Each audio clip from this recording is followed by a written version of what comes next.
Prezados amigos e leitores do site Monfort, nós estamos aqui para mais uma videoaula nossa e hoje quem vai apresentar, vai dar essa videoaula é o André Roncolato, que já participou de outras aulas nossas, participou do nosso congresso Monfort, então dispensa maiores apresentações. E o tema de hoje vai ser a respeito de ufologia e seitas, né? E como é que aparentemente o tema de extraterrestres, seres em outros planetas, os marcianos, né? No meu tempo tinha os incas venusianos, eram o pessoal do momento, né? Dos outros planetas. E aparentemente é uma coisa científica de estudo. E o André vai dar aqui para nós uma aula a respeito desse assunto, mostrando como na realidade por trás de tudo isso está um pensamento filosófico e um pensamento religioso que vão contra aquilo que a Igreja Católica sempre ensinou. Mas antes da gente ter início da aula, eu vou pedir para o André para ele rezar para a gente começar. Em nome do Pai, do Filho e do Espírito Santo. Amém. Ave Maria, cheia de graça, o Senhor é convosco, bendita sois vós entre as mulheres, bendito é o fruto do vosso ventre, Jesus. Santa Maria, Mãe de Deus, rogai por nós, pecadores, agora e na hora de nossa morte. Amém. Ave Maria, cheia de graça, o Senhor é convosco, bendita sois vós entre as mulheres, bendito é o fruto do vosso ventre, Jesus. Santa Maria, Mãe de Deus, rogai por nós, pecadores, agora e na hora de nossa morte. Amém. Ó Senhora da Consolata. Rogai por nós. Em nome do Pai, do Filho e do Espírito Santo. Amém. Bem, antes do professor André começar aqui a aula, eu falo bem rapidinho, lembro aos nossos amigos e leitores que a respeito da videoaula agora vocês podem mandar perguntas, né? As perguntas elas podem ser enviadas pelo site, aí no campo próprio, né? Na área própria que envia a sua pergunta, ou se quiser também colocar a pergunta na parte para aqueles que estiverem assistindo pelo YouTube, colocar nessa parte do YouTube. Na próxima aula, nós estaremos respondendo as perguntas do professor que foram enviadas aí para o professor Marcelo Andrade, da Paideia. E na aula seguinte, serão as perguntas desta aula aqui do André Roncolato. Tá? Então, podemos começar a aula, André? Podemos, Alberto. Bom, esse tema, eu julgo que é bastante importante e vou colocar algumas características dele, né, exatamente para dizer isso. É um tema bem atual também, né? Essa ideia de ETs é uma ideia constante, né? E uma coisa muito interessante é que, além de ser uma ideia que é muito, digamos assim, muito difundida no nosso tempo, né? Seja pelos filmes, sejam pelas revistas, pelas novelas, livros, publicações, né? É muito curioso, né? Por quê? Você tem uma imagem de extraterrestres ridícula, normalmente, né? Que são, digamos assim, colocadas para mostrar um ridículo até, né? Nesse ponto, né? Isso aqui está muito ligado principalmente aos aspectos da ficção científica, né? E você tem muitos filmes que tratam desses seres de uma maneira muito, muito ridícula. E, por outro lado, nós temos pesquisas e muitos pesquisadores envolvidos em missões espaciais, né, em estudos científicos, né, até com cátedras universitárias para procurar, para explorar o espaço com esse objetivo de encontrar vida extraterrestre, né? Então, nós temos aí duas características de um mesmo objeto. Ora, é um ridículo, né? Uma ficção, um mito. Ora, é uma coisa muito séria, onde se gasta bilhões de dólares para se fazer visita aos planetas, né? Com um objetivo maior, digamos até primordial, da busca da vida, né? Inclusive, pesquisas na Terra também são feitas levando em consideração essa mesma ideia, esse mesmo objeto, né? Então, existem algumas, só para se ter ideia, algumas linhas de pesquisa que vão tratar de extremófilos, né? Que seriam seres que seriam adaptados a condições muito extremas, né? E a partir desses estudos queria aplicar esse mesmo princípio nos planetas, né? Então, o que tem uma torcida, né, André? Tem uma torcida enorme, para achar, né? Enorme. Vamos dizer, aí a ciência não é imparcial, né? Não é imparcial. Ela não. tem que achar a vida em outro planeta, né? Sim. Quando aparece uma notícia que tem vida, é uma coisa sensacional, etc. Agora, que tem vida, que teria um indício, né? Mas quando é o contrário, é uma noticiazinha, ninguém avisa. É um estudo só que ficou numa revista especializada. Claro. E você falando isso, Alberto, me lembra de um fato aqui até recente, né? Em Marte, você deve saber, tem várias sondas, várias missões, né? E o fato deles acharem água, entre aspas, né? Porque essa água está presa num sal, né? Uma combinação cristalina, né? Nem solta praticamente o impacto que isso tem na divulgação desse fato é como se já tivesse achado vida, né? A coisa já está praticamente certa, né? Quer dizer, ora, eles nem encontraram água propriamente líquida, né? Porque a água líquida não fica na superfície marciana, né? Devido à pressão, né? E as condições do planeta. E nessa estrutura cristalina desse sal, já se diz que já é praticamente a vida comprovada ali, né? Então é bem interessante. Qualquer indício é a prova da verdade. Qualquer indício é a prova da verdade, né? E você falou bem, porque a divulgação de fato é levando já em consideração que a vida está provada nos outros planetas, né? Agora, muitas pessoas que ainda não fazem essa análise, né, acabam de uma certa maneira divulgando, acreditando, né, não colocando obstáculos, né, para essa tolice, se a gente poderia assim dizer, né, e acabam sendo influenciadas, né. Bom, mas não é propriamente por essas questões, a questão da divulgação, que essa aula eu julgo importante, né. Essa aula é importante porque, primeiramente, essa ideia de vida extraterrestre, né, ela acaba insinuando a evolução, né? Então, isso seria um primeiro ponto, né? A evolução, né, a professora Marina, o professor Fábio já deram aulas excelentes sobre isso, videoaulas estão disponíveis, né? Ela é, primeiramente, anticatólica e anticientífica, né?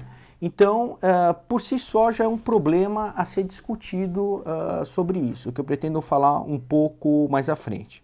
O segundo é que a evolução é um sistema agnóstico, né? Então, a pessoa que aceita essa ideia evolutiva, ela vai acabar aplicando também em outras atividades, em outras áreas do conhecimento, né? E vai acabar que esse sistema metafísico gnóstico, né, acaba também penetrando nas teorias científicas, né? Então, essa aqui seria um outro problema, né, se a gente pudesse assim identificar.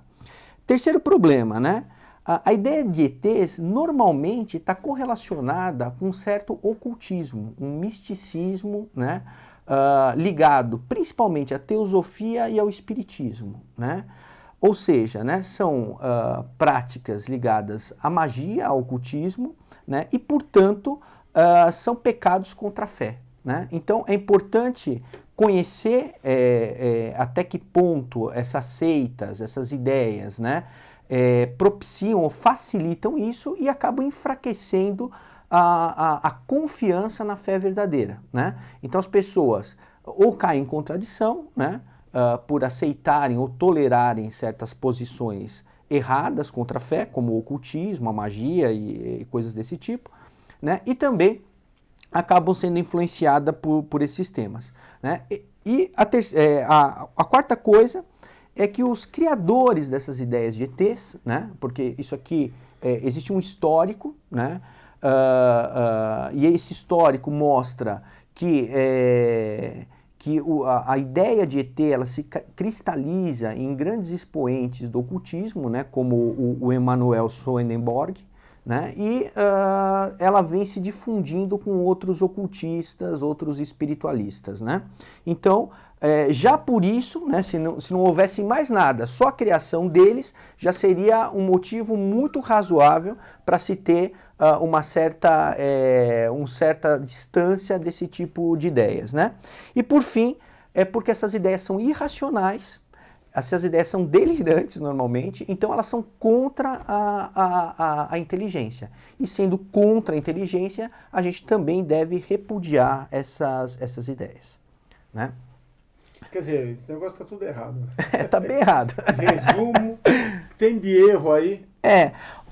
O que é interessante, Alberto, de se olhar nisso é que assim, não é uma coisa inócua, uma coisa infantil, como às vezes é apresentado por algumas ficções, né?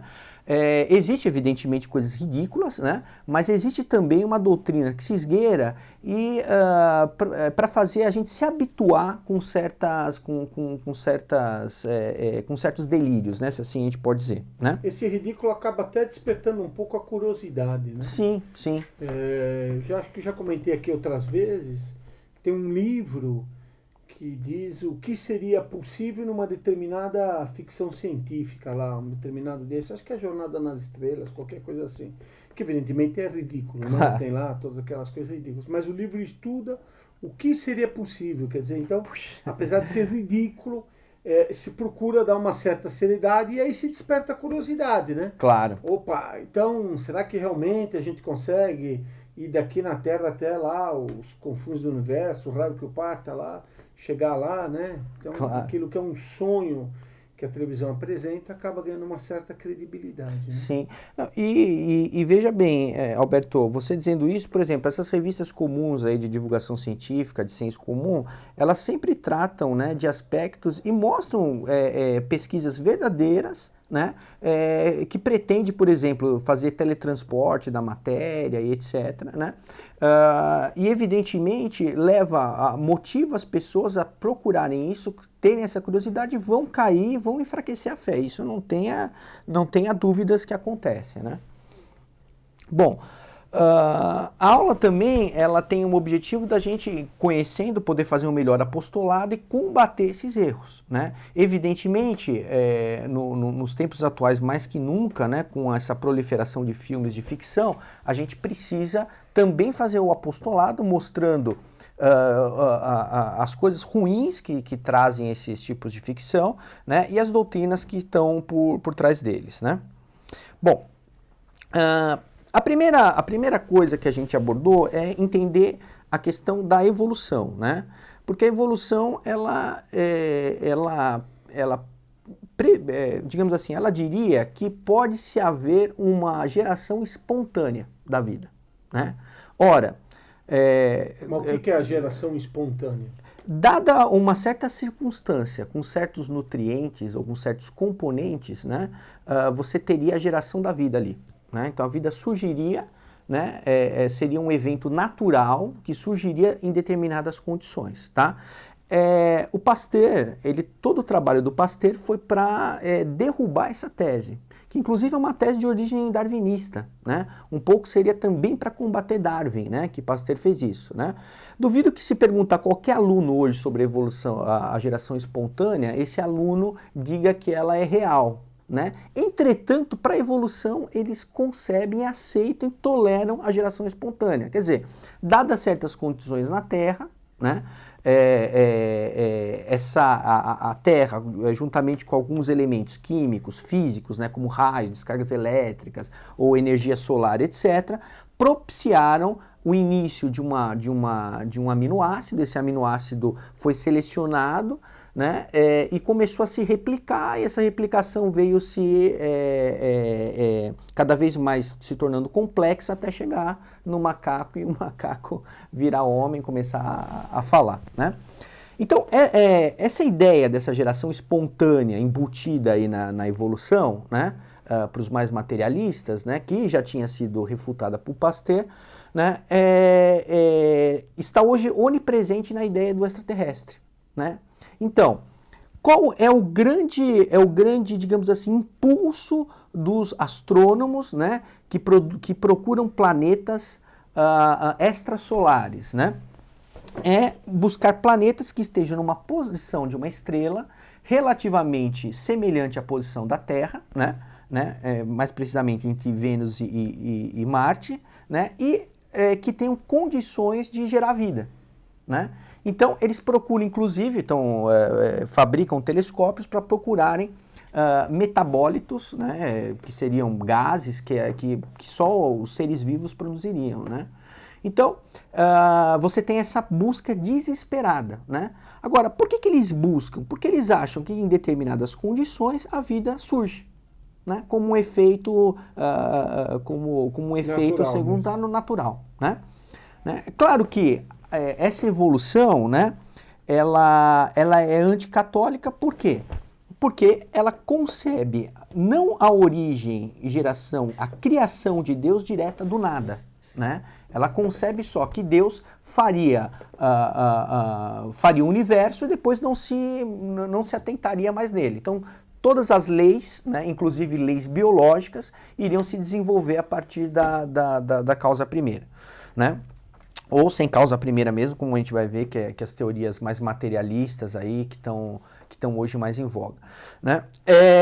Bom, enfim, então ela é anticatólica, né? Porque ela não concebe que Deus possa criar as coisas do nada.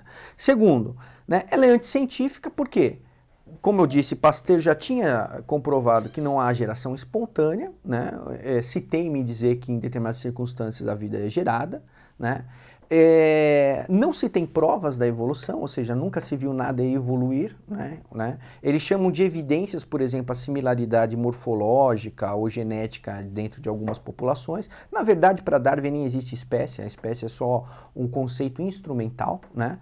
E não tem uma espécie real, não tem uma espécie essencial, né? Por causa da essência da espécie. Né? Somente uma ferramenta aí, né? Seriam populações semelhantes aí que viveriam.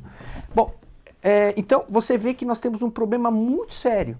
Então, essa ideia de ET, para você concebê-la, inicialmente você tem que conceber esses princípios. O princípio evolutivo, o princípio da geração espontânea, né? Onde essa organização da matéria ocorreria por força natural, mesmo contra a entropia, mesmo contra as teorias da física, né?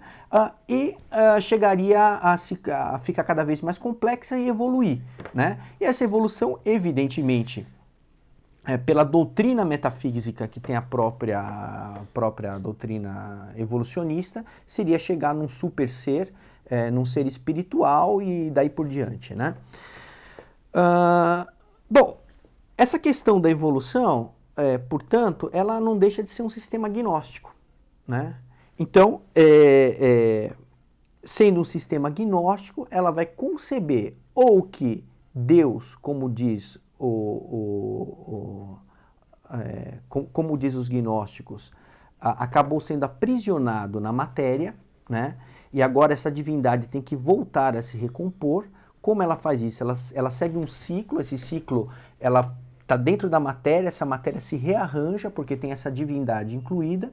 Essa divindade vai se tornando cada vez mais complexa, né? Até chegar a um ponto de um ser espiritual, que seria o homem, né? Então ele passou lá da pedra, né? da partícula para a pedra, da pedra para um sistema organizado de proteínas, desse sistema para um ser vivo, desse ser vivo de uma bactéria para a planta, da planta para os animais e dos animais para o homem, né? E agora do homem para um homem totalmente espiritualizado, liberto da matéria e que essa divindade agora volte a se recompor, né? Ou então, numa visão panteísta, onde todo o universo é Deus, né? E que depois, de fato, vai acabar sendo gnóstica de novo, e em determinado momento da história, todo esse universo vai voltar a se colapsar e voltar a ser a divindade que era originalmente, né? Então, essa ideia evolutiva, né, tem dentro dela essa ideia gnóstica. Então, para conceber um ET, um ser extraterrestre, né, ou você, a procura de hoje, né, a ideia de ET, é uma ideia que está intimamente relacionada à evolução, né? Então, tem num determinado planeta, numa determinada estrela, né, sendo a posição desse planeta em relação à estrela, né, uma posição que não seja muito quente nem muito frio, que tenha uma composição de gases e que tenha água, então você teria as condições necessárias para haver vida. Sendo uma estrela muito antiga ou que tenha pouca pouca mudança nela, né? Seria muito mais fácil e nós teríamos lá civilizações tão antigas e teríamos civilizações altamente desenvolvidas. Essas civilizações altamente desenvolvidas teriam um domínio muito grande sobre a física, o conhecimento, e poderiam viajar à vontade aí pelo universo, né, mais rápido que a luz, inclusive, né, e visitar todos os planetas, como eles dizem que a Terra está sendo visitada há muito tempo, né, e aí ficam fazendo tendo ideias delirantes sobre culturas antigas, que já falavam de ETs e tudo mais, né. Bom, a segunda parte, né, e aí que é interessante, né, é que os sistemas gnósticos, normalmente, apesar deles manterem um padrão interno muito cogente, né, sempre identificável, há uma grande variedade de sistemas gnósticos, né? Então você tem um sistema cabalístico, você tem um sistema hindu, né, que trata do Brahma, você tem sistemas, o sistema gnóstico grego, que é o mais clássico, você tem sistemas, dizem que o sistema cabalístico, o gnóstico cabalístico é até mais antigo e que deu origem à própria gnose grega, e você tem uma variedade muito grande desses sistemas, né? Evidentemente, vai ser sempre a mesma ideia, porém apresentada de uma forma que agrade um determinado número de pessoas, né? E essas pessoas, né, ou por influência ou por curiosidade, acabam assimilando isso, né? Às vezes até não sabendo sistematizar, mas na prática admitindo o sistema gnóstico, né? Uma frase muito curiosa, né, ainda do Camille Flammarion, que eu vou citar em breve, que era uma espécie de Chico Xavier misturada com Carl Sagan. Então era uma mistura assim, né? E acabou falando uma frase que é muito verdadeira, né? Apesar de tudo, porque eles sabiam, né, como colocar um sistema ruim para ser assimilado pela sociedade, né? E sabiam que o momento onde eles iam fazer isso, né, um momento onde o romantismo lá do século XVII, século XVIII estava muito na moda, né? Então ele sabia muito bem o que ia acontecer, né? Então eu queria até fazer essa citação dele, né, que a gente pode vislumbrar o que nós acabamos hoje, a nossa sociedade, tendo essa ideia. Então, o passado está morto, tá? E isso ele falou em 1844, deve ser mais ou menos isso, 1862, desculpa. O passado está morto. A filosofia do futuro não nasceu. Ainda está envolta nos difíceis trabalhos de parto. A alma do mundo moderno está dividida em contradição perpétua consigo mesma. Reflexão grave, a ciência, esta divindade poderosa de nossos dias, que tem nas mãos a rédea do progresso. A ciência nunca foi tão pouco filosófica, tão isolada quanto hoje. Ou seja, aqui me parece aqui que ele teve uma visão bem clara, né, das consequências que certos pensamentos da época iriam fazer proliferar certas ideias, né? Ele fala muito interessante, por quê? Porque, na verdade, o romantismo ele tem um núcleo, né, de contradição, ou seja, a contradição é uma prática, é um método de se fazer essa filosofia, porque os opostos, né, seriam completados, né, e esses opostos se anulariam, né, criariam uma síntese, na verdade, né? Você teria a tese e a antítese, juntando esses opostos, você teria uma síntese, né? Isso que é uma doutrina romântica, bem gnóstica, bem cabalista, né? E ele, entendendo isso, via que essa ideia na sociedade, espalhada na sociedade, faria com que a ciência da época, que estava já renegando a metafísica, né, já tirando a metafísica das suas ideias, né, sendo praticada pela maioria maioria não diria, mas uma grande parte dos cientistas, né, que também estavam em contato com a alquimia, com o ocultismo, né, e sabia que a ciência seria um veículo muito bom para difundir essas ideias ocultistas que todos eles praticavam, né? Newton fazia isso, o Swedenborg, né, que também era cientista, o próprio Camille Flammarion, que era astrônomo e que vai fundar a Sociedade de Astronomia Francesa, e vários místicos aí que estavam envolvidos, né, Leibniz. Então, assim, nós temos aí uma grande, uma confusão enorme que vai propiciar, então, a divulgação dessas filosofias, utilizando-se como um veículo a própria ciência, né? Então, em nome da ciência, eles iriam ensinar magia, o que é muito curioso, né? Bom, para se entender um pouco, né, modernamente, né, como ainda é aplicável esse sistema gnóstico, né? Por que então a evolução seria razoável do ponto de vista científico, né? Agora já tratando aqui dos ETs, né? Então, um pouquinho, foi feito um mapa, né? A realidade para a física moderna, né, nada mais é que a combinação de bósons, que seria a teoria dos campos, né, que seria a energia, né, e dos férmions, que seriam as partículas, ou seja, que seria a matéria propriamente dita. Evidentemente que isso está em flagrante contradição com a doutrina católica, né? Por quê? Na metafísica, né, na metafísica existe matéria, né, que seria muito ligada à potência e à forma, né? Essa questão é importante porque a matéria para a metafísica não seriam as partículas propriamente ditas, mas seria um princípio de individuação, né?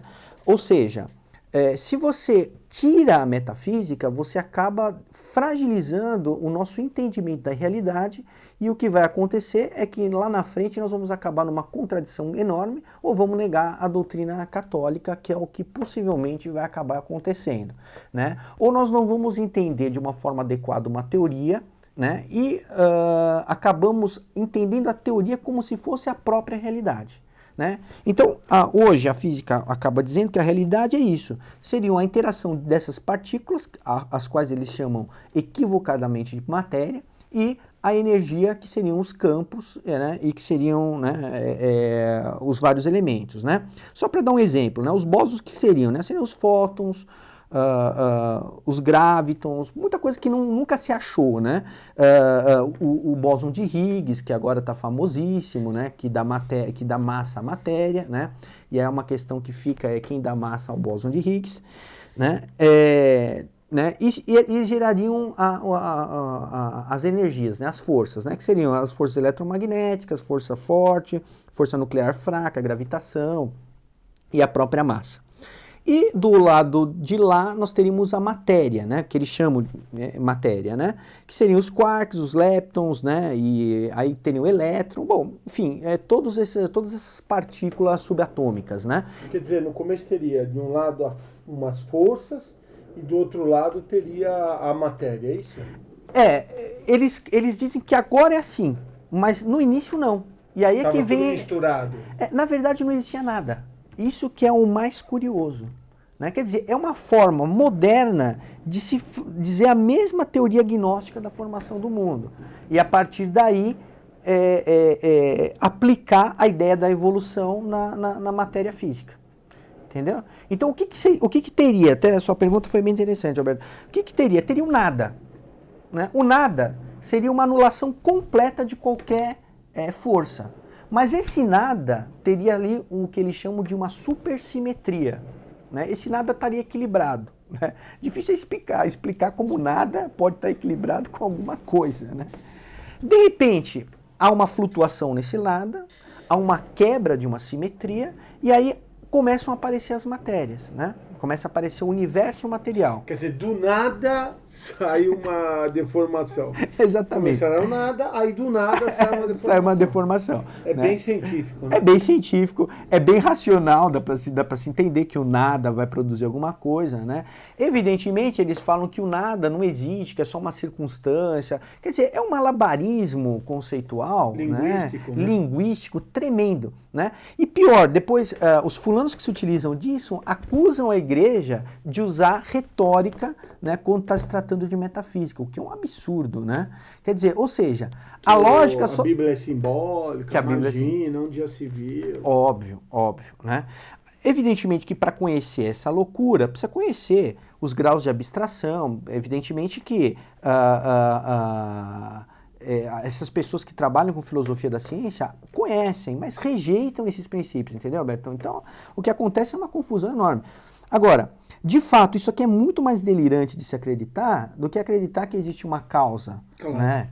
Que nunca foi causada, um motor imóvel que tem que dar ato e criar do nada as outras, os seres contingentes, né? Obviamente que isso aqui é totalmente deixado de lado e se acredita nisso aqui. Então, isso aqui é mais ou menos a forma moderna de se dar o mesmo sistema gnóstico, né? Só que é uma forma muito, digamos assim, com termos científicos, recheadas, né, de teorias físicas, né? Alguma experiência, né? Olha, veja bem, Alberto, hoje ainda, né, não se sabe muito bem ao certo, né, sobre a fusão no núcleo de uma estrela, né? O Sol, a nossa estrela que banha o planeta de luz e calor, já há bilhares de anos. Você entendeu? E não se conhece muito bem. Ora, como que se pode criar teorias para efeitos reais, né? Às vezes não, mas às vezes são efeitos reais. E depois se monta uma cosmologia totalmente delirante e muitas vezes baseada no sistema gnóstico, como é o caso aqui que eu tô citando, né? Eu até preparei aqui uma linha do tempo aqui para mostrar, mas acho que não é nem necessário. Por quê? O que eles vão dizer? Que esse nada, né, como a gnose diz, que o Deus mesmo verdadeiro é o nada, né? O demiurgo seria digamos até um pós-Deus, né? Mas o Deus verdadeiro é o nada, ele é incognoscível, ele não se pode imaginar esse conceito na cabeça. A partir desse nada, foi projetado na forma de partículas, né, pelo demiurgo, e se foi criando essa evolução. É exatamente essa teoria. Você tem um nada, tem uma flutuação do campo, esse campo, sabe-se lá por quê, começa a produzir um certo tipo de partículas. Essas partículas vão ficar cada vez mais complexas, vão se dividir, as forças que não existiam começam a aparecer, então aparece a força nuclear, aparece a gravidade, aparece as forças atômicas, né? Essas forças depois vão começar a reger o universo, vão começar a selecionar partículas que seriam mais estáveis, aí já começa a aparecer a evolução. Então as partículas instáveis, elas somem, são evaporadas, por exemplo, a antimatéria é evaporada, né, com combinação da matéria, sabe-se lá porque que teve mais matéria e menos matéria, né, e menos antimatéria, né, e aí vai indo essas combinações e vão criando, né, esse universo. Esse universo cada vez mais vai se especializando, vão se juntando, as galáxias vão aparecendo as estrelas massivas, depois explode, depois vai criar substâncias mais pesadas, aí aparecem os planetas, né? Aquela história toda, o planeta é a pedra. A pedra tem componentes químicos, vão se reorganizando, em determinado momento consegue se replicar, depois de se replicar vira uma bactéria, etc, etc. Viram um homem, o homem vira espiritual, né? Esse espírito que está na matéria, né, tem que se recompor ou por um efeito cataclísmico ou por um efeito mágico e volta a ser esse Deus, né? No nosso momento é importante a gente reconhecer, isso aqui segundo a gnose, evidentemente está errado, que nós somos divinos, que nós temos a partícula divina em nós, né? E isso possibilita o homem a dominar completamente todo o universo, possibilita o homem tem esse dever de libertar o universo da matéria e voltar a ser esse Deus, né? Tanto é que são teorias tão absurdas, né, como o do Frank Tipler, né, que escreveu um livro, se diz ele cristão. Todo fulano que escreve livro anticristão se diz cristão, né? Anticatólico se diz católico. É que nem a PUC, né? É que nem a PUC. É uma vergonha. Então, ele diz que no final, né, ele tem um livro chamado A Física da Imortalidade, né? É um fulano muito lido pelos filósofos da ciência, né? Toda essa gente que se fala materialista gostam de ler essas coisas malucas, né? E aí tudo vira informação, essa informação é dispersada no universo e num ponto de energia, que ele chama de ponto ômega, né? Se pode fazer infinitos processamentos, então essa superinteligência que passou do homem para a máquina, do computador para o supercomputador, do supercomputador para o superrobô, né? E passou para o universo inteiro, agora volta a se recompor numa única divindade subjetiva, porque essa divindade na verdade é destruída, mas fica a mente dela operando infinitamente, né? Então quer dizer, você vê que é uma mistura de absurdos, né, com termos científicos e acaba sendo gnose e acaba se tornando palatável, né? É o que a Frances Yates diz, né? A modernidade é magia mais gnose. Então, quando isso está muito verdadeiro, né? Ela estudou muito a questão da magia no Renascimento e ela aplicando essa fórmula fica muito certa com o que nós temos e que nós vemos hoje na modernidade, né? Bom, passando agora, né, um pouco mais precisamente, né, para a ideia dos ETs. Evidentemente, o sistema gnóstico, né, ficou muito presente na Europa, principalmente depois do Renascimento, né? Houve uma multiplicação de assuntos, de bibliografia, né, que levavam, né, fora sociedades secretas, né, principalmente sociedades cabalistas, né, que foram se dispersando por toda a Europa, né, se proliferou a prática ocultista, se proliferou os ensinamentos, inclusive dentro da igreja, com muitos padres, né, acabou se proliferando, né, o que não é muito diferente dos dias de hoje, né, mas acabou se proliferando essas ideias místicas. Você está falando de que época, André? Estou falando do Renascimento, da Idade Média, onde a Cabala acabou sendo divulgada, né? E você acabou tendo depois muitos livros, né? Muitos ensinamentos ocultos sendo transmitidos por toda a Europa, né? Isso evidentemente veio desembocar digamos assim, em pontos de contato, em pontos de curto-circuito que geraram grandes mudanças, primeiramente na religião, com o protestantismo, né, e isso foi se espalhando. Agora, essa contaminação da cabala, né, oculta, né, havia já há muito tempo ocorrendo. Né? E junto com tudo isso veio a magia, veio práticas alquímicas, né, muitos, digamos assim, chamados cientistas da época eram ao mesmo tempo ocultistas, místicos, alquimistas e que também se diziam ciência.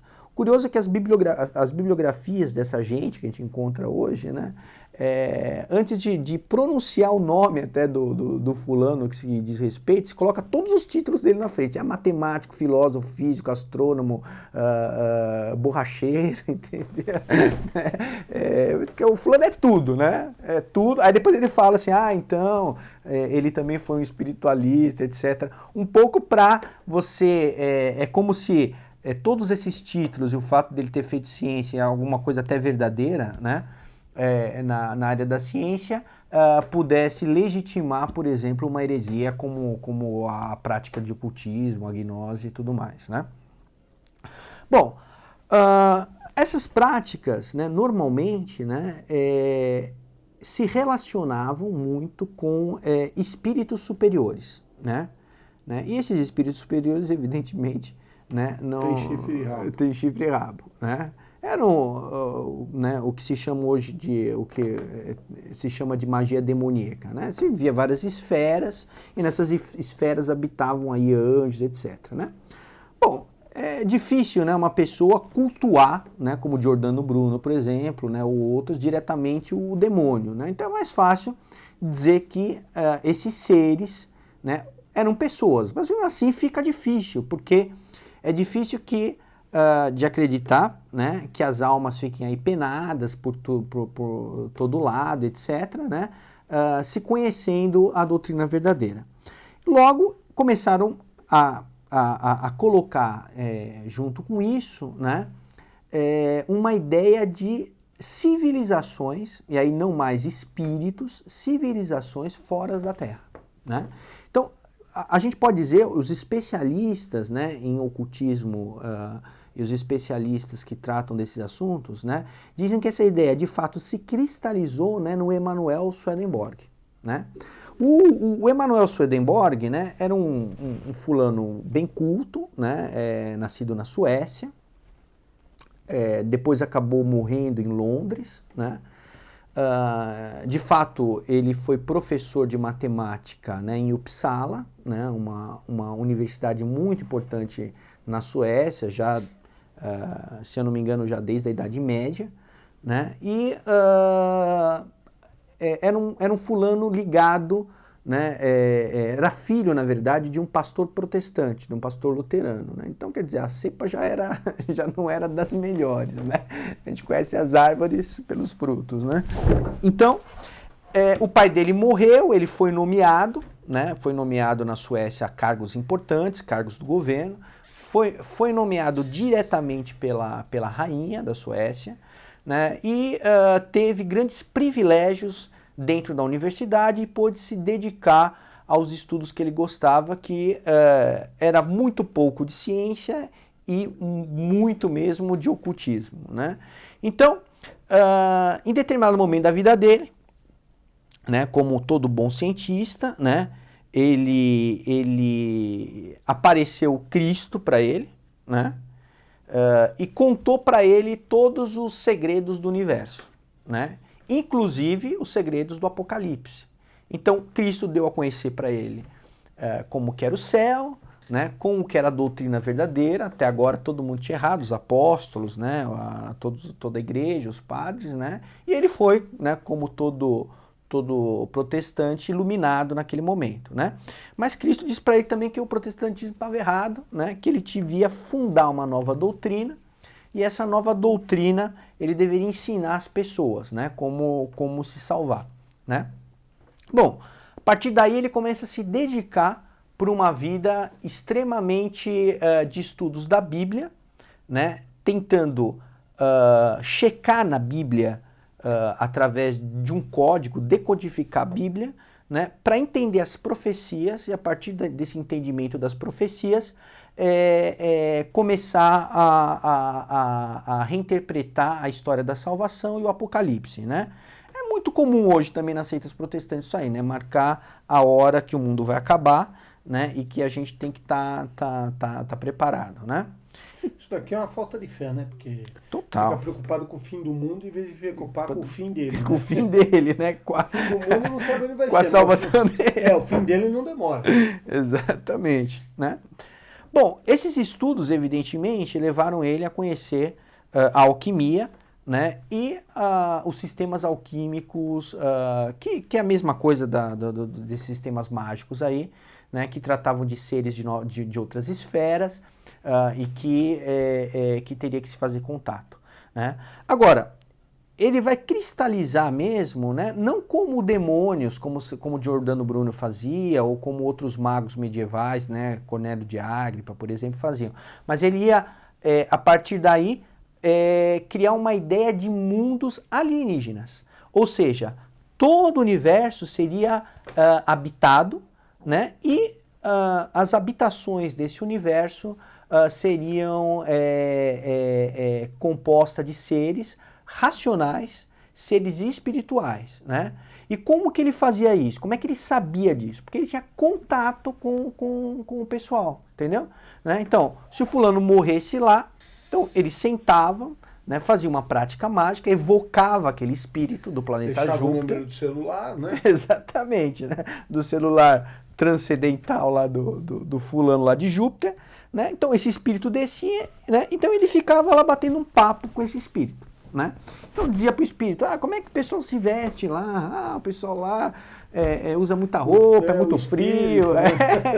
é muito frio, etc. Todo mundo usa lençol só lá. Exatamente.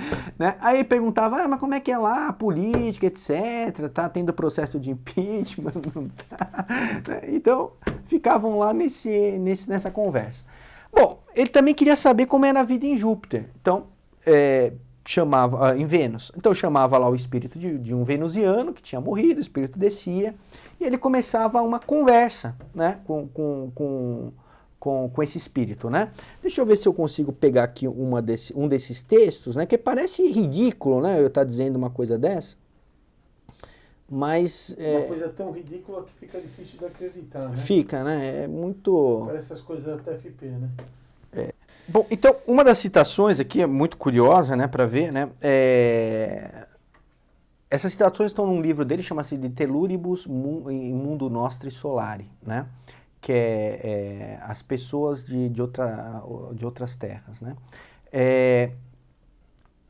É um livro que tem muitas citações assim delirantes. O Emanuel Swedenborg nesses livros é delirante. Os especialistas dizem que a ideia mesmo de ET surgiu com essa obra, né? De Telluribus in Mundo Nostri Solari, né? Então, só para vocês terem ideia, né? Então, diz lá o Swedenborg.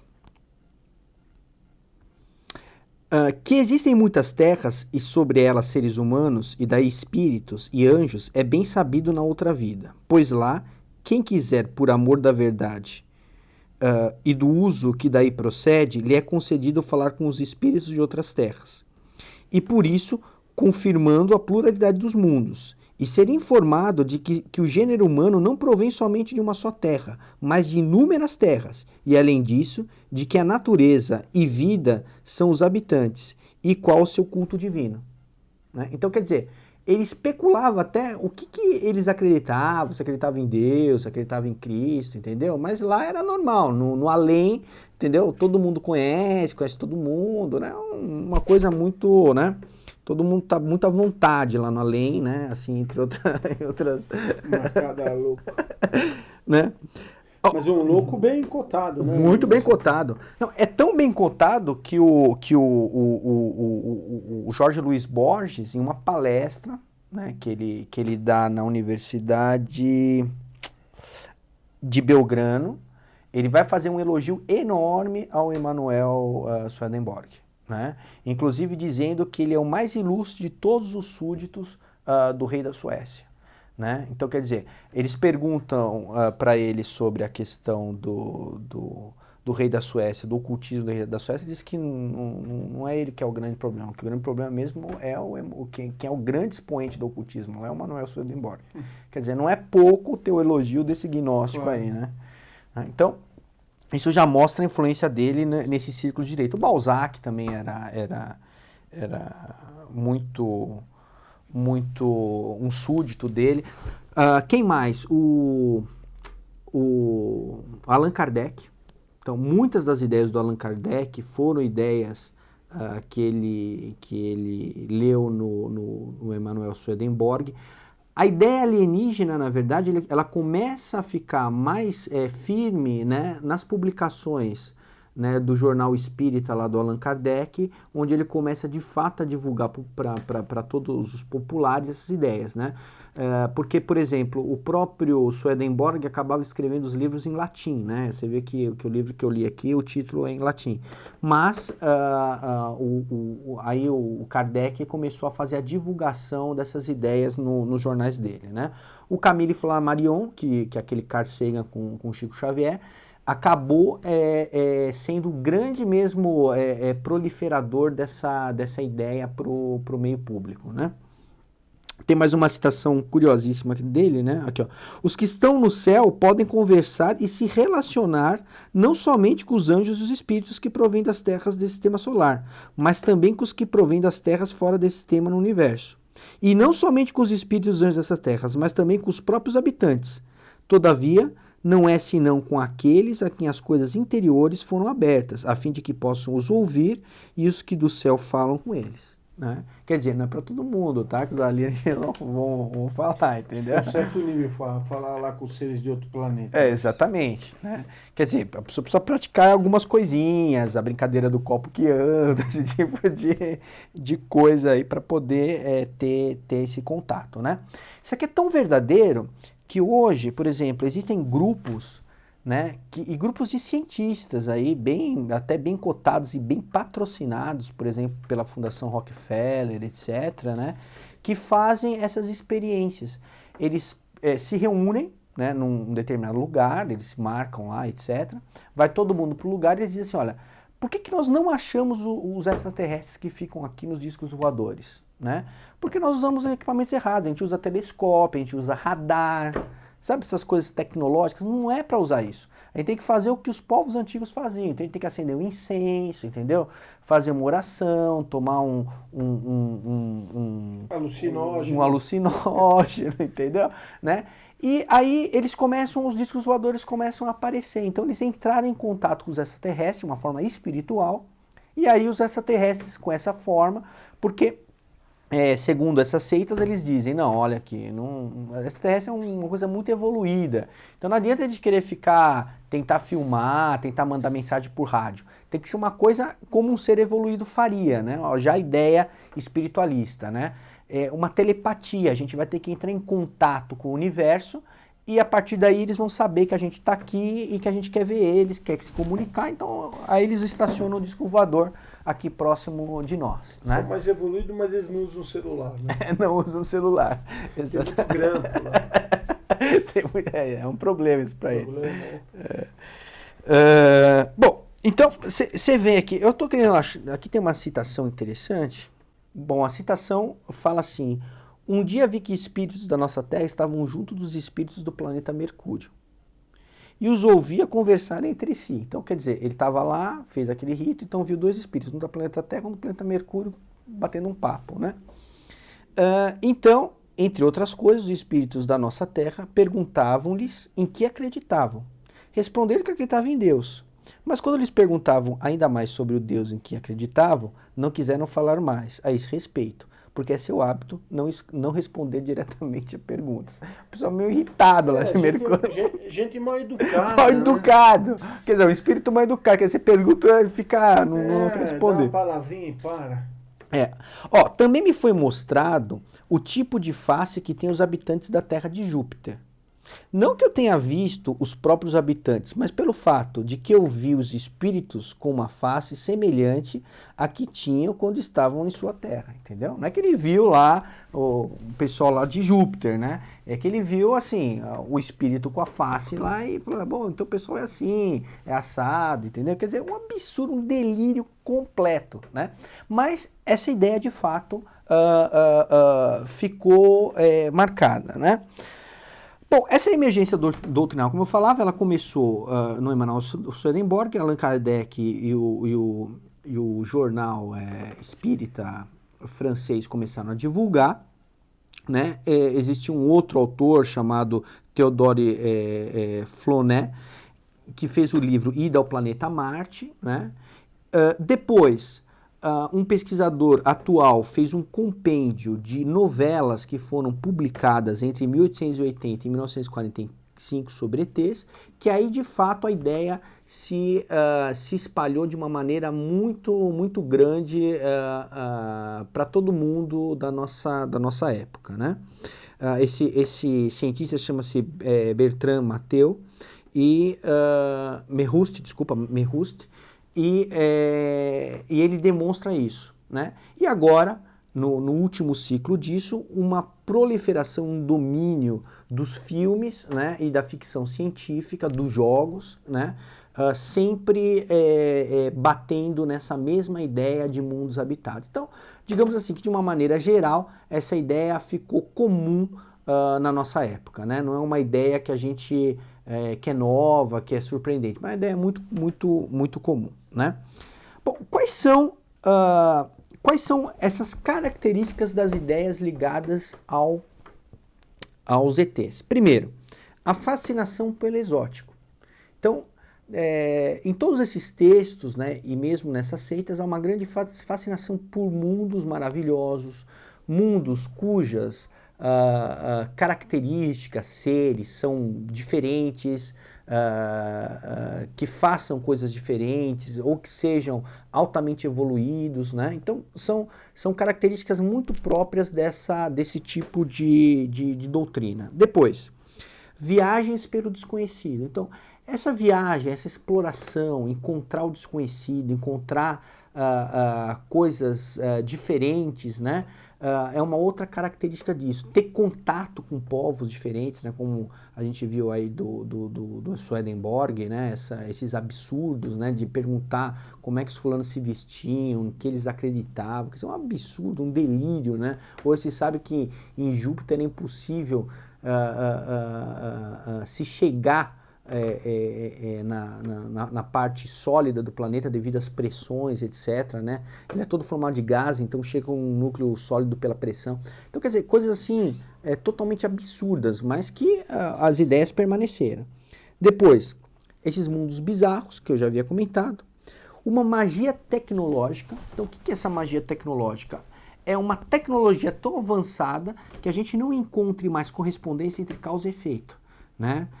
Isso é interessante porque a ciência moderna já está muito imbuída desse pensamento, né? Dessa destruição da causa e efeito, né? Tudo seria feito por estados, né? As coisas estariam nesse ou nesse estado pela estatística, mas não que teria de fato a necessidade de uma causa e efeito. Depois, a evolução, que já foi bem comentada, um pacifismo, né? Ou seja, onde a paz e a liberdade seriam as grandes leis morais que deveriam ser respeitadas, né? Então a moral da igreja tem que ser repudiada, né? E o que precisa ficar seria apenas esse pacifismo, né? Essa pseudo-moral. Depois, as inteligências superiores, quer dizer, seriam povos que viriam nos ensinar, viriam nos ensinar como que nós devemos nos comportar, né? Que nos ensinariam as técnicas, que nos ensinariam o que eles já passaram em bilhares de anos e tudo se resolveria aqui no nosso mundo, porque a gente só dá ouvidos para os alienígenas e tudo está resolvido, né? Depois, uma questão de se encontrar em universos paralelos, em universos que teriam outras realidades sobrepostas, e a gente, em contato com essas realidades sobrepostas, poderíamos entender melhor quem nós somos e ter uma evolução intelectual e espiritual, né?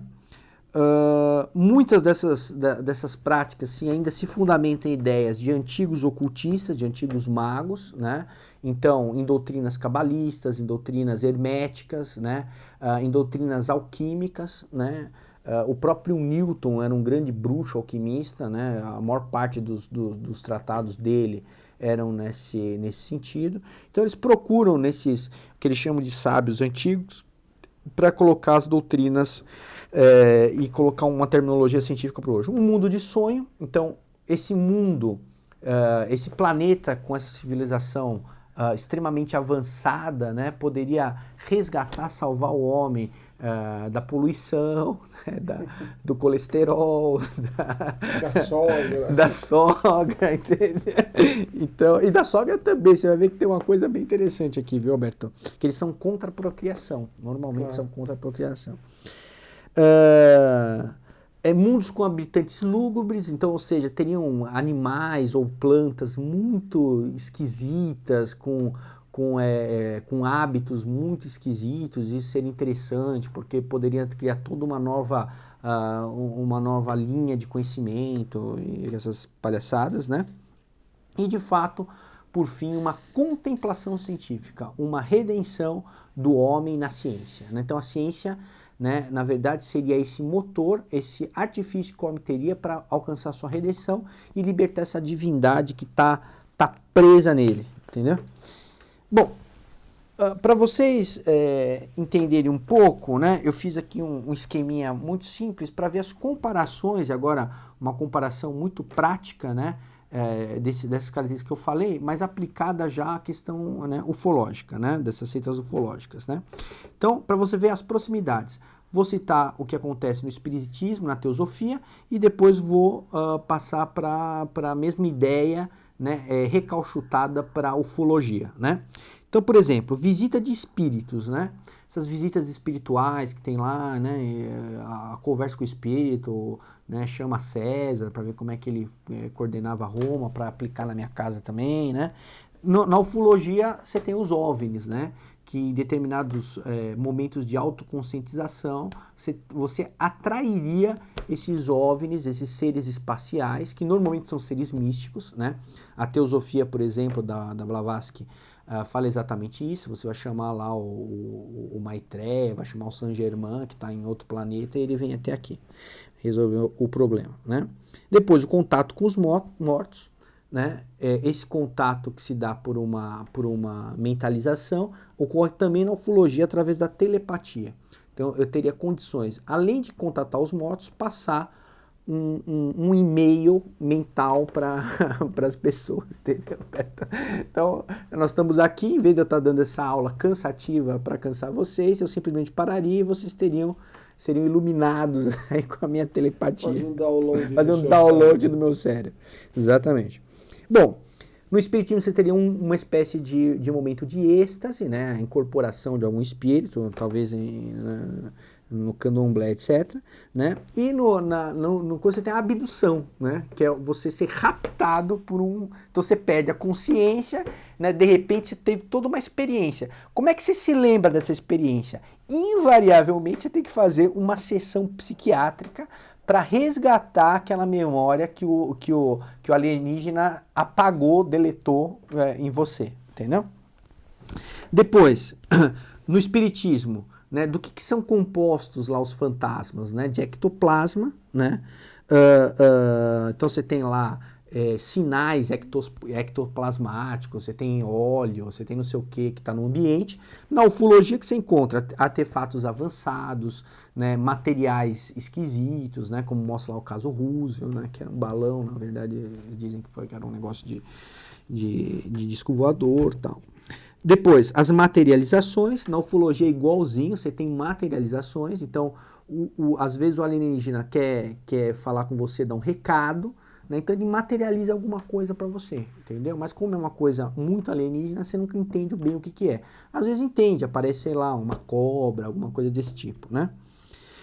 A evolução, tá? No espiritismo também você evolui, você tem que evoluir para cada vez espíritos mais bondosos, mais conscientes da sua missão no universo, né? Nos OVNIs, nas seitas ufológicas, você teria uma evolução espiritual, mas acompanhada de uma evolução tecnológica também, né? E moral, né? Você seria mais bonzinho, quer dizer, claro que não é uma moral verdadeira, é uma moral falsa, mas... né? Depois você teria no espiritismo a mistura de sistemas doutrinais, mesma coisa na ufologia. No espiritismo pode fazer uma projeção astral, né? Se você quer ir um lugar muito longe, você não perder tempo, não ter parede, etc. Você projeta seu espírito, você sai do seu corpo, fica dormindo, você vai para onde você quer. Na ufologia você tem uma projeção da realidade, ou seja, você consegue participar de uma realidade no universo paralelo através lá da sintonia lá com os ETs. Né? Eu falei a evocação dos mortos e na ufologia você tem a sintonia, né? Então você vê que digamos assim, de uma maneira geral, né, essas ideias que a gente vê nos filmes de OVNIs, né, nessas seitas ufológicas, são ideias muito próximas ao espiritismo, né? Na verdade você tem uma ideia muito correlata que você deu uma recalchutada e agora está aplicando lá, né? Não é à toa que um grande impulso que a ideia alienígena já teve foi da Sociedade Teosófica, né, publicando lá acho que é Inner Cycle, né, um livro que continha já a ideia dos alienígenas, né? Bom, como é que ocorre então agora uma difusão mais técnica, mais próxima de nós? Primeiro, com a questão dos fenômenos dos discos voadores, né? E agora, essa gente que divulga os discos voadores, elas tentam fazer uma reanálise, né? uma nova análise em fatos, obras de arte, etc., escritos antigos, querendo dizer, olha, que eles também viam discos voadores, né? Que a gente não conhecia, agora conhece, eles estão sempre nos visitando, então agora dá para entender que o desenho lá do Anubis lá na pirâmide do Egito, na verdade, é um visitante, né? Ou então lá dos sumérios, né? Seriam também visitantes lá de outras galáxias que vieram aqui. O povo não entendia, era um bando de gente que não sabia nem fazer o fogo direito, então começavam a entendê-los como deuses, né? Bom, esse fenômeno de disco voador, o primeiro caso de disco voador, né, foi do Kenneth Arnold, em 1947, ele estava fazendo um voo, de repente viu uma coisa esquisita, ele acabou chamando de prato voador, né, não sabia muito bem como dizer, E isso daqui foi divulgado massivamente, e a partir daí, agora todo mundo vê disco voador. O curioso é que o Emanuel Swedenborg, ele era também inventor, né, engenheiro, e ele tem vários desenhos de discos voadores. Isso aqui é curiosíssimo, né? Por que será que surgiu esse termo propriamente, que é um termo muito, digamos assim, próximo, similar aos desenhos que o Emanuel Swedenborg acabava já fazendo, né? Depois, as novelas, que eu já havia dito, né? As novelas e publicações da Sociedade Teosófica ajudaram muito a impulsionar isso, né? Depois, essa produção maciça ficou entre 1880 e 1945, depois sendo substituída pelos filmes, né? Posterior domínio dos filmes e das obras cinematográficas. Hoje, digamos assim, que a franquia mais rentável de filmes já feita, né, de todos os filmes que a gente puder imaginar, a mais rentável foi Guerra nas Estrelas, né? Isso foi confirmado agora pelo último filme, que já rendeu mais do que o filme de maior bilheteria que eu não sei, não saberia dizer, mas vi uma notícia. Que é o segundo lugar, né? Que é o segundo lugar. Mas enfim, foi lá. Mas é uma franquia que já dura mais de 30 anos, né? E pelas estatísticas que eu vi, essa franquia, só para se ter ideia do absurdo, né? O tempo de produção, na época que foi feito o artigo, era de 36 anos, hoje já deve passar disso aqui, né? Os episódios previstos eram 9, né? Tinham 6, já foi lançado o 7º agora, que a Disney comprou a franquia. A arrecadação da franquia era 30 bilhões de dólares, mas sem a produção desse último, que dizem os jornais aí, foi o mais... Puxa vida, se tivesse tido a ideia aqui, né, não precisava ter o ajuste fiscal, né? bilhões de dólares. Resolveu o problema do Brasil. Resolveu o problema do Brasil. Exatamente, Roberto. Puxa vida. E a gente fica aqui com a guerra aqui embaixo, enquanto a solução é a guerra nas estrelas. A guerra nas estrelas. E é bem curioso, né? Porque o filme Guerra nas Estrelas é um filme que, de fato, mistura um certo misticismo. Então você tem personagens lá que são os Jedis lá, que são personagens místicos, né, que não usam, digamos assim, armas, tiros, até usam algumas vezes, mas que usam uma espada, então, ou seja, reportando aos cavaleiros medievais, né? Inclusive a roupa deles é muito curiosa, porque lembra um hábito, né, de um monge. Meio religioso. Meio religioso. Então, e ele tem esses poderes que eu citei agora. Então, por exemplo, ele consegue ter um contato com o universo, que ele chama de força, e essa força age onde ele pratica a prática mágica dele, né? Então, você tem um lado, já é o sistema gnóstico, um lado bom e um lado mau. Então, você tem um lado negro e um lado bom, né? E um confronto eterno entre esses dois lados. Mas, na verdade, a salvação sempre vem pela união desses lados. E um enredo altamente tecnológico. Então você tem naves espaciais, você tem um monte de tecnologias. Então, em vez de o pessoal mandar e-mail, aparece uma imagem, um holograma, entendeu? Então o fulano fala lá com holograma, né? Aí tem uns termos assim que são feitos para dar ideia, né? Eu não conheço, mas enfim, me lembro muito, talvez até seja desse hiperespaço. Né? O hiperespaço. Ele vai pelo hiperespaço. O que significa isso? Significa nada, né? O hiperespaço é que nem a hiperesfera. É uma esfera, muito esfera. Então ele anda lá e dá-se uma certa sensação de veracidade pelos termos que as pessoas que não praticam. E é claro que ninguém termina o filme achando que tem lá os homenzinhos em Marte, mas termina muito com uma esperança que exista alguma coisa, né? Desse tipo, inclusive. Alguma coisa existe e nós não estamos sabendo, ou eles nos visitam aqui sem a gente perceber, né? Claro. Uma esperança nesse sentido. Não, e você disse bem, porque todo o enredo, inclusive, é um problema político que ocorre numa galáxia. Quer dizer, em determinado momento da evolução, nós vamos estar, assim, coordenados por esses seres intergalácticos, né? Que vão nos ensinar o que é bom, o que é ruim, entendeu? E vamos ter uma vida normal. Então, esse pensamento vai muito pegando nas pessoas, mesmo elas não acreditando de fato que tem um negócio daquele e sabendo que é ficção, né? Então, para vocês verem que, de fato, é uma coisa muito que interessa muito a sociedade. Quer dizer, um filme para ser tão assistido, para gerar uma bilheteria e um lucro tão alto, é porque há algum interesse, né? Quer dizer, não se trata simplesmente de uma coisa que é ridícula, né? De um passatempo simples. Evidentemente que aí tem uma união entre o misticismo e uma tecnologização do enredo, né? Esse enredo, dizem que foi feito por uma consultoria, quando o George Lucas fez, que é um fulano muito ligado a simbolismo místico lá, que é o Campbell. E, assim, não saberia dizer se isso é fato ou não, porque não estudei detalhadamente a questão do filme, mas me parece que tinha gente desse tipo lá. E aqui é mais a mentalidade que ele mostra, né? A esperança. A esperança. A ideia da vida em outro planeta. Exatamente, né? O Arthur Clarke já tinha feito isso de uma forma, um texto bem codificado lá sobre alienígenas, né? Que na verdade é o diabo no final das contas, O fim né? da infância, né? Essa obra é tremenda, mas enfim. Enfim, não é o nosso... Nós vamos... Bom, mas para você ver que isso aqui contaminou muita literatura, não é uma coisa isolada, né?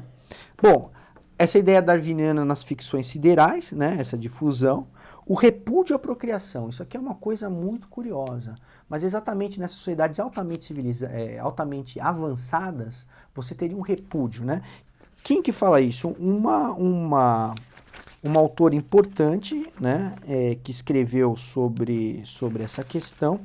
Uma autora bem importante que vai falar sobre essa questão aí do repúdio à procriação, que é a Marika Moissaff, né? E ela tem, na verdade, uma tese que chama-se O que se encobre na violência das imagens de procriação dos filmes de ficção científica. Né? Ela trata dos filmes de ficção científica de uma maneira geral, mas a maior parte deles está muito retratada aí nessa questão de espaço. Né? Ela diz, olha, os ocidentais do século XX assimilaram o fato de que quanto mais evoluída é a espécie em termos biológicos, menos ela procria, tendendo a classificar as diferenças culturais segundo o mesmo raciocínio. O que é um absurdo, né? Porque os animais que têm mais sucessos, tomando a própria ideia evolutiva aqui para contradizer, né, como argumentar de homem, né, são os insetos. E os insetos têm uma prole muito grande, né, não tem prole pequena. Então é uma loucura isso aqui, é uma contradição enorme. Claro, né? Tá contra a essência da coisa. Está contra a essência da própria espécie. A espécie ela se mantém se ela tiver... Óbvio, muita prole. Muita prole. Se ela não tem prole, ela vai acabar. É óbvio. Para tornar-se igual ao homem, a mulher deveria então sacrificar aquilo que é exclusivamente seu, a gravidez, e até mesmo a criança. Aqui já não estamos apenas no nível da utopia. Para igualar seu status social ao homem, muitas mulheres optam por não ter filhos. Então essa ideia é embutida, né? Uma sociedade nivelada, igual, onde você não diferencia o sexo. Normalmente, os alienígenas apresentados nos filmes, na ficção científica, são antropomórficos, né? E não tem, assim, uma distinção sexual. Né? Nem alguns adereços que possam identificá-los. A saga de Alien é a alegoria de uma iniciação feminina perpassada pela ideia de que as próprias mulheres devem aprender a sufocar seu poder materno para libertar-se da herança abjeta legada por Eva. Isso aqui é uma coisa bem interessante, né? Porque de fato, né, esse filme Alien, no final lá a mulher fica com um alienígena na barriga, né? E ela tem que matar esse alienígena de qualquer forma. Né? Mas isso aqui existe todo um simbolismo, que aqui não sou eu que estou falando, é uma especialista, né?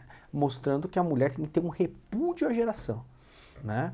Essa geração de um animal nojento, um animal esquisito, né? Violento, então tem que ser destruído. Né? Então, muito interessante aqui a visão aqui da Moissaff. Bom, agora já entrando na finalização, né?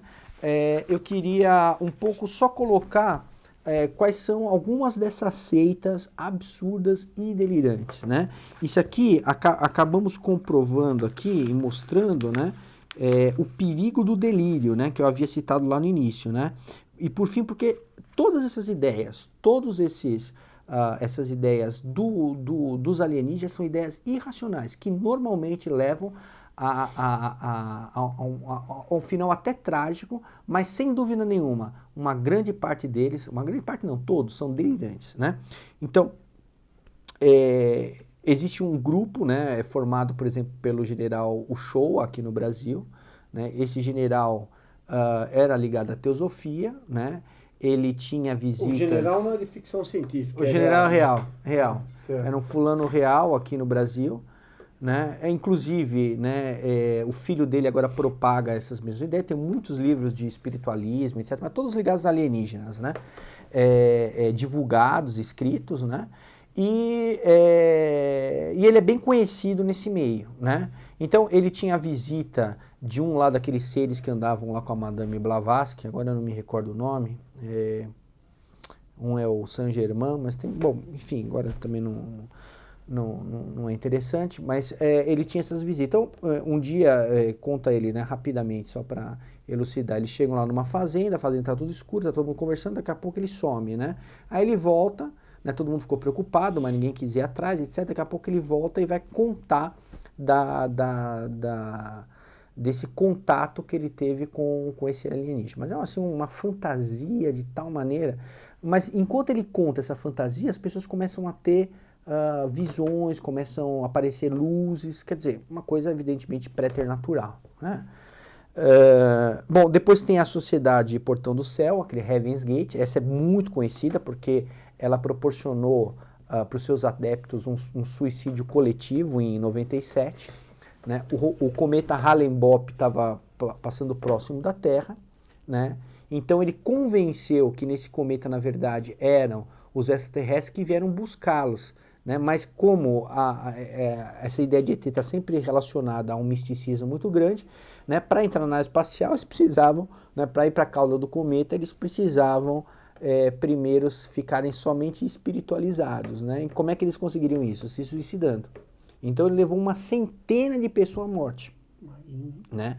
Então eles tomaram um coquetel lá com veneno, com uísque, com um monte de coisa, né? E para garantir que iam morrer, né? Assim que eles tomaram o veneno e os medicamentos, eles ainda amarraram a cabeça com um saco plástico, né? Então, assim, uma morte muito horrorosa, né? Então, é isso que leva a uma seita delirante as pessoas fazerem, né? Como é que, mesmo sabendo desse delírio, a pessoa consegue aderir a esse tipo de coisa, né? Depois, né, tem uma tal de... foi fundado pelo o Applewhite, aí, né? Depois tem uma ordem chamada Ordem Fiat Lux, que é uma ordem ocultista também, né? Que fica na Suíça, né? E a mulher acabava se julgando Nossa Senhora. Então, em determinado momento, o alienígena apareceu, ela teve uma situação de quase morte, que também é muito comum nessas seitas aí. Depois ela acordou se achando Nossa Senhora e conseguiu um monte de seguidores também. Todos ainda continuam com essa doutrina maluca, com esse Fiat Lux, né? Tem uma aí que é a Academia de Ciências Unários. Eles sempre têm esses nomes meio esquisitos aí, muito baseados nessas ideias mágicas aí desses fulanos aí, como o Swedenborg. Então, esse ser veio lá, ensinou a eles como é que deve fazer, como é que deve se espiritualizar. Então, todo mundo agora pratica isso, né?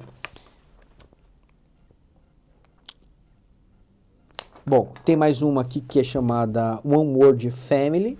Essa aqui é já uma seita também mais hippie, né? Então, né, uma liberdade total, muito uso de drogas, uma ideia totalmente comunista, né? Porque o ET ensinou para eles que eles devem ter tudo por comum, né? Que não devem ter nada, inclusive não deve ter as distinções morais, né? Então, você já imagine como que deve ser um encontro de culto dessa seita, né?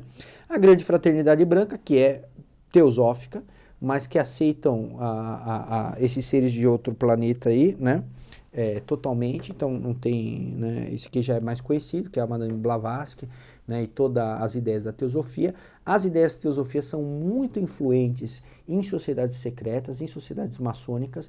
Inclusive, esqueci de me dizer, o Swedenborg, ele reformulou, né, segundo o rito da maçonaria escocesa. Evidentemente que isso aqui apesar de ser uma baboseira, né, porque de fato o que acontece, quem manda na maçonaria, a gente acaba não sabendo, né, inclusive os maçons, né, mas ele era um ocultista ligado à maçonaria, era um maçom também, né, e I Am Active, que é uma outra seita, mas são todas seitas assim de um delírio muito grande, né?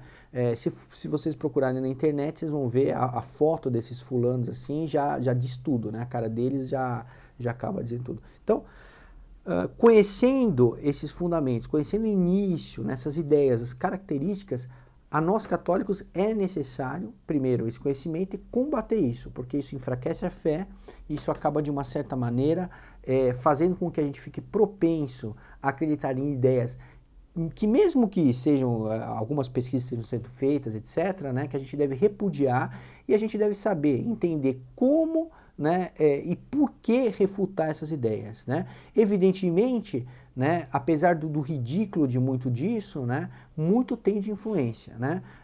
Aqui o professor Alberto colocou muito bem que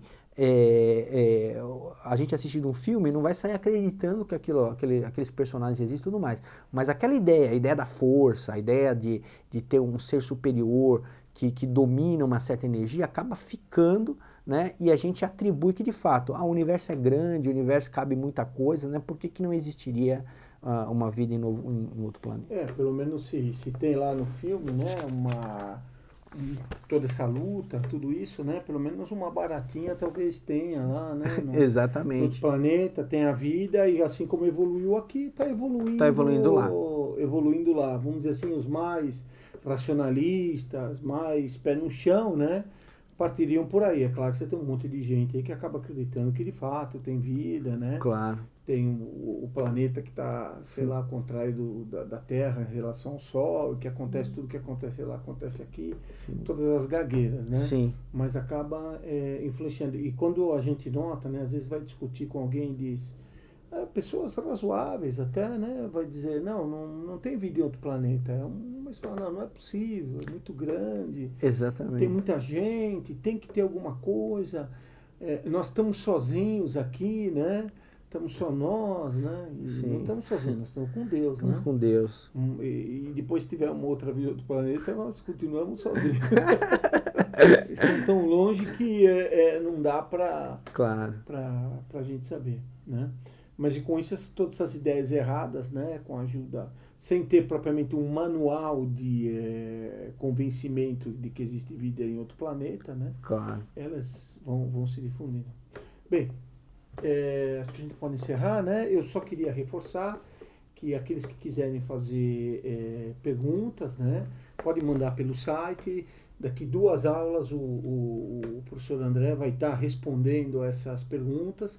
No início da nossa próxima aula, o professor Marcelo Andrade vai estar respondendo as perguntas sobre a Paideia 3 que ele concluiu na última videoaula. Então, quem quiser mandar as perguntas, pode mandar pelo site, né? Aqui no campo, onde está, envia a sua pergunta, basta que clicar ali, preencher um pequeno formulário, não é nada, não é um cadastro, não, né? E aí manda a pergunta a respeito da aula do professor Marcelo Andrade ou agora a respeito da aula do André. Podemos rezar então? Podemos, Alberto. Em nome do Pai, do Filho e do Espírito Santo. Amém.